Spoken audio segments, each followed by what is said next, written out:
138.000 soldados surcoreanos muertos. 520.000 soldados norcoreanos muertos. Más de 2,5 millones de civiles muertos, siendo una quinta parte de la población total de la península coreana. Aunque han pasado más de 70 años, aún siguen en conflicto. Pero, ¿a qué costo?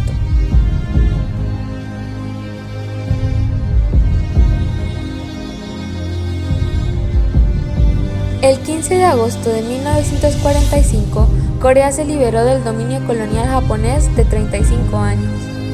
Pero la alegría del pueblo coreano duró poco. Al intensificarse la Guerra Fría y la rivalidad entre el capitalismo de Estados Unidos y el comunismo de la Unión Soviética, la península coreana fue uno de sus principales escenarios de lucha. Esta situación provocó la división de Corea del Norte y Sur, con el Parlamento 38 de por medio, y con Estados Unidos ocupando la mitad sureña y la URSS la parte norteña. Corea del Norte, con el apoyo político y logístico de la Unión Soviética y China, invade el sur con el propósito de reunificar la península bajo un solo régimen comunista. La guerra estalló un domingo tranquilo, el 25 de junio de 1950. Corea del Sur acababa de reorganizarse en la cúpula de las Fuerzas Armadas y muchos soldados estaban de permiso por la temporada de labranza agrícola. Ese vacío fue visto por Corea del Norte como una oportunidad y el ejército norcoreano invadió Corea del Sur tras planear minuciosamente. La falta de preparación de los surcoreanos permitió a las tropas del norte ocupar en apenas 3 días, el 28 de junio, Seúl, la capital. A partir de ahí, se adentraron rápidamente hacia el sur, logrando 2 meses después de comenzar los ataques, dominar prácticamente toda la península, excepto la zona del sur del río Nakdong. El 26 de junio, el Consejo de Seguridad de Naciones Unidas celebró una reunión de urgencia y aprobó una resolución contra la guerra desatada en la península coreana, exhortando a Corea del Norte a retirarse del sur. Sin embargo, las fuerzas norcoreanas no hicieron caso y siguieron con la guerra. En respuesta, la ONU determinó el 28 de junio tomar acciones militares para restaurar la paz, y el 7 de julio estableció el comando de las fuerzas de las Naciones Unidas en Corea del Sur, nombrando como comandante al general estadounidense Douglas MacArthur. Durante la guerra, un total de 21 países apoyaron a Corea del Sur como parte de las fuerzas aliadas. 16 naciones enviaron tropas de combate y otras 5 proporcionaron asistencia médica. Además, otros estados ofrecieron otros tipos de ayuda, tanto financiera como material, a Corea del Sur. El 15 de septiembre de 1950, las tropas surcoreanas y fuerzas de la ONU efectuaron un desembarco sorpresa en Incheon, gesta que ahora se recuerda como la Batalla de Incheon, y a la vez contraatacaron a los norcoreanos en el frente del río Nakdong. Ambas operaciones tuvieron éxito, y eso cambió el curso de la guerra. Desde el 23 de septiembre, las fuerzas de Corea del Norte comenzaron a retirarse y los aliados recuperaron Seúl el 28 de septiembre. Días después, el 1 de octubre, lograron desplazar a los norcoreanos hacia la zona del norte del Parlamento 38. Simultáneamente, avanzaron más hasta ocupar Pyongyang el 19 de octubre y hasta llegar a Wonsan y Hamhung. Aumentaba la esperanza de lograr reunificar la península de Corea en cualquier momento. La intervención de China en la Guerra de Corea comenzó con una ofensiva de gran magnitud el 25 de octubre. Fue un ataque sin precedentes que implicó una gran oleada de efectivos, revirtiendo de nuevo la situación. Las fuerzas aliadas ni siquiera tuvieron ocasión de formar una línea defensiva y se vieron obligados a retirarse. El 4 de enero de 1951 se dieron Seúl en una retirada estratégica que aprovecharon para rearmarse y comenzar una segunda marcha hacia el norte. Así, el frente principal de la guerra se ubicó a lo largo del paralelo 38, zona en la que se llevaron a cabo las más feroces y cruentas batallas. Sin embargo, la guerra entró en una nueva fase al comenzar a negociar el acuerdo de armisticio el 10 de julio de 1951. Una de las principales fuentes de conflicto fue la línea de demarcación militar. El bando comunista insistió en que dicha línea debía trazarse sobre el paralelo 38, mientras que los aliados exigían situarla más al norte. El desacuerdo fue tan fuerte que incluso provocó una suspensión de las negaciones hasta el 27 de noviembre de 1951, fecha en la que se reanudaron las tratativas y las partes acordadas establece de forma provisional una línea de demarcación militar de 237 kilómetros de las zonas en las que sus fuerzas se enfrentaban en ese momento. En tanto, otro punto controvertido fue la repartición de los prisioneros de guerra. De conformidad con el Convenio de Ginebra, las fuerzas de la ONU estaban dispuestas a repatriar a todos los prisioneros norcoreanos. Sin embargo, muchos de ellos rehusaron volver. En ese contexto, las negociaciones se dilataron al insistir los aliados en una repartición que respetará la voluntad individual de los prisioneros, mientras que los comunistas defendían una repatriación total. Finalmente, estos últimos cedieron al no poder ignorar la presión que tanto pública como tácticamente ejercieron al respecto de la Cruz Roja Internacional y la prensa, y el tema quedó resuelto en junio de 1953. Quedando solo la firma del acuerdo de armisticio pendiente, el gobierno de Corea del Sur se opuso alegando que la tregua dividiría la península coreana. Así, en abril de 1953, el Parlamento surcoreano aprobó por unanimidad una resolución contra el armisticio, decidido incluso a continuar con la guerra, aunque fuera por su cuenta tras una serie de intensas rondas de negociaciones a las que sucedió esta resolución. Ambos países llegaron a un acuerdo.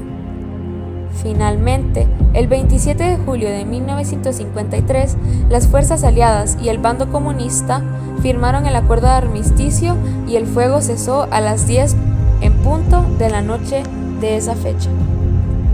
La Guerra de Corea se prolongó durante 1129 días, desde el 25 de junio de 1950 hasta el 27 de julio de 1953.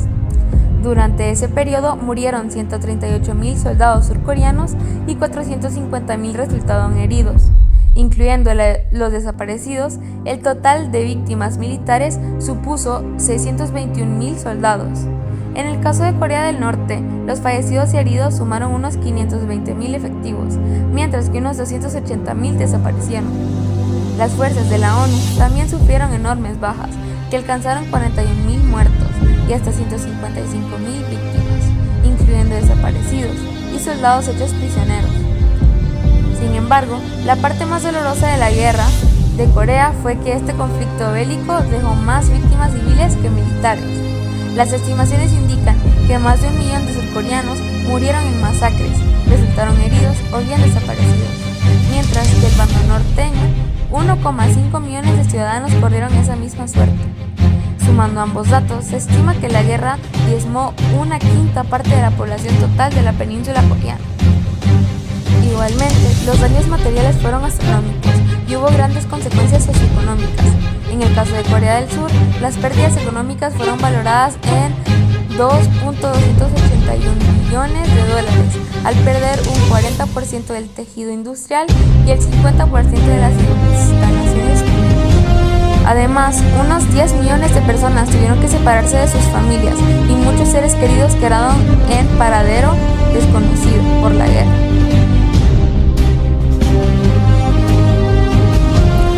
Aunque han pasado 70 años de esta guerra, la tensión entre Corea del Norte y Corea del Sur se está incrementando en el inicio de este 2024, después de que el dictador norcoreano Kim Jong-un avisara en Nochevieja de que su país se prepara para la guerra y que amenaza finalmente con aniquilar a su vecino del sur.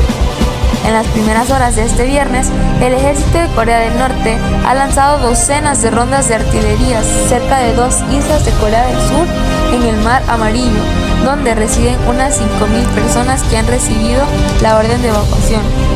Poco después, el ejército de Seúl ha respondido con maniobras militares en las que ha utilizado fuego real. No ha habido daño para la población civil.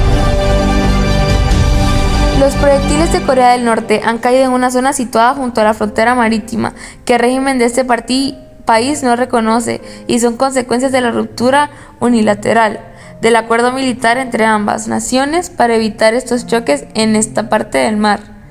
De hecho, las dos islas amenazadas hoy por Corea del Norte han sido escenarios ya de disputas en el pasado.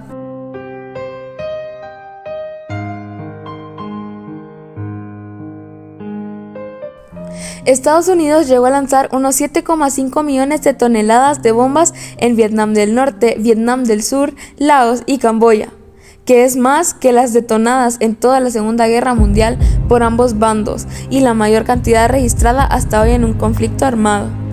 La Guerra de Vietnam, también conocida como Segunda Guerra de Indochina o Guerra contra los Estados Unidos en Vietnam, fue un conflicto militar que tuvo lugar entre 1955 y 1975 entre la República de Vietnam o Vietnam del Sur y las guerrillas insurgentes comunistas del Frente Nacional de Liberación de Vietnam o Vietnam del Norte, así como sus países aliados en el contexto de la Guerra Fría. Los dos bandos enfrentados fueron la República de Vietnam con sus aliados estadounidenses, el Reino de Camboya y el Reino de Laos, contando con el apoyo militar de Australia, Corea del Sur, Filipinas, Nueva Zelanda, Tailandia y Taiwán.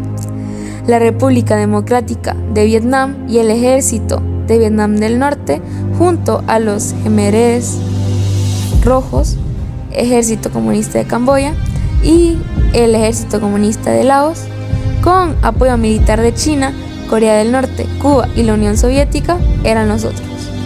De 20 años de duración, esta guerra tuvo un gran costo humano, sobre todo en las filas de las facciones vietnamicas enfrentadas. 250.000 muertos y 1.170.000 heridos survietnamitas, frente a 1 millón de muertos y 600.000 heridos norvietnamitas. Y en las poblaciones civiles tanto de Vietnam, 2 millones de muertes, en Camboya 200.000 a 300.000 muertos y en Laos de 20.000 a 200.000 muertos. En 1954, los acuerdos de Ginebra ponen fin a la guerra entre Francia e Indochina y dividen la colonia en 3 naciones, Laos, Camboya y Vietnam. Este último se divide en 2 países distintos, hasta la celebración de un referéndum de unificación en 1956. En 1955, la CIA estadounidense ayuda al general Ngo Dinh Diem a dar un golpe de estado en Vietnam del Sur e instalar una dictadura militar para impedir las elecciones. En 1959 se inicia la resistencia armada en Vietnam del Sur, auspiciada por su hermana del norte, conduciendo a una guerra civil. En 1961, el presidente John F. Kennedy de los Estados Unidos promete al gobierno de Vietnam del Sur su ayuda contra el terrorismo comunista. Después, en 1954, las victorias del ejército insurgente le dan control del 60% del país. Los Estados Unidos fabrican un causal para ingresar a la guerra con el incidente del Golfo de Tonkin, mediante un falso ataque a sus fuerzas navales. El año siguiente, Estados Unidos tiró bombardeos masivos en Vietnam del Norte, que desembarcó sus tropas por primera vez. En represalia, el Vietnam del Norte explota la embajada norteamericana en Saigón. 2 años después, en 1967, de sus 485.000 hombres en Vietnam, Estados Unidos ha perdido a más de 16.000. Se instaura un régimen presidencialista en Vietnam del Sur, sustituyendo la dictadura pro-norteamericana. En 1969 inician las conferencias de París y el presidente Nixon de los Estados Unidos anuncia la repartición de 25.000 soldados. Los siguientes 2 años se da la invasión norteamericana de Camboya y luego de Laos, en persecución de los ejércitos comunistas de dicho país, ocasionando estragos en población campesina. En los siguientes 6 años pasa la suspensión de negociaciones operaciones de bombardeo estadounidense. Se afirma también el cese del fuego en París. En 1973 Estados Unidos abandona la guerra y en 1976 se inicia la ofensiva de primavera, que llevará a las tropas comunistas a capturar Saigón y poner fin a la guerra. Vietnam del Norte intentó reunificar el país bajo un gobierno comunista. Debe recordarse que Vietnam, así como Laos y Camboya, eran colonias francesas en Asia, que tras la Segunda Guerra Mundial encontraron el momento ideal para proclamar su independencia. Sin embargo, el nuevo país no lograba poner de acuerdo a las dos tendencias radicales en su seno, y terminó por dividirse en dos países distintos a partir del paralelo 17, Vietnam del Norte y Vietnam del Sur. La guerra se debió a que los Estados Unidos interrumpieron los intentos de reunificación del país bajo una coalición nacionalista en que todos los sectores políticos intervinieran, financiando una dictadura corrupta, atroz e ineficiente. Esto movilizó el levantamiento popular y la formación del Frente de Liberación Nacional, que desató una guerra civil en Vietnam del Sur. Esta coyuntura fue aprovechada por Vietnam del Norte para intentar reunificar el país bajo un gobierno comunista. Además de las trágicas e irreparables consecuencias que dejan todas las guerras, como millones de ciudadanos muertos, desplazados o refugiados, la guerra de Vietnam causó daños severos a la infraestructura del país y a su vegetación, debido al uso de napalm y armas químicas. Otras consecuencias fueron la reunificación y reconstrucción de Vietnam bajo una misma bandera y un único gobierno. Los retos económicos y sociales de este nuevo gobierno eran particularmente severos, considerando el estado de ruina en que la guerra dejaba al país. Estados Unidos sufrió una derrota apabullante. Esto fue un golpe muy severo a la imagen militar y política del país en el mundo, lo cual sirvió para cambiar la idea de que esta nación se tenía en el mundo y la de que su población tenía de sí misma. Los movimientos comunistas en Laos y Camboya, derrotados los Estados Unidos, líderes revolucionarios de los países vecinos encontraron un paranorma favorable para sus propios regímenes totalitarios. Entonces, ¿quién ganó la guerra de Vietnam? La guerra de Vietnam la ganó Vietnam del Norte, cuando los Estados Unidos aceptaron retirar sus tropas en 1973, cuando se firmó un alto de fuego en París. Vietnam del Sur quedó abandonado a su suerte en pleno conflicto. Sin embargo, en 1976, las tropas comunistas tomaron su capital de Saigón y depusieron el gobierno, dando por establecida la reunificación forzosa del país bajo la autoridad de Hanoi.